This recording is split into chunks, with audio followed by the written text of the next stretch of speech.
सुगन्धिं पुष्टिवर्धनमुर्वार्कमिव वन्दनान्मृत्योमृत्येयमृतात् ॐ त्र्यम्बकं यजामहे सुगन्धिं पुष्टिवर्धनमुर्वार्कमिव वन्दनान्मृत्योमृत्येयमृतात्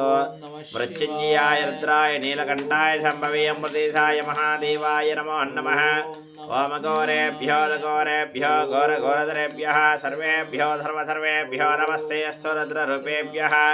तत्पुरुषाय विद्महे महादेवाय धीमहि तन्नार्द्रः प्रचोदयात् ईशानः सर्वविद्यानामीश्वरः सर्वभूतानां ब्रह्मादिवतर ब्रह्मणो देवतर ब्रह्मा शिवो मे अस्तु सदा शिवो ईशानः सर्वविद्यानामीश्वरः सर्वभूतानां ब्रह्मादिवतर ब्रह्मणो देवतर ब्रह्मा शिवो मे अस्तु सदा शिवोऽहं त्र्यम्बकं यजामहे सुगन्धिं पुष्टिवर्धनमुर्वारुकमिव वन्दनान्मृत्योमृत्येयमृतात् मृत्युञ्जयाय रुद्राय नीलकण्ठाय शाम्भवे अमृतेशाय नमो नमः एकवर्षवसेदपाद्यवलिङ्गमूर्तिदेवताभ्यो नमो नमः इति त्र्यम्बकस्नानं समर्पयामि।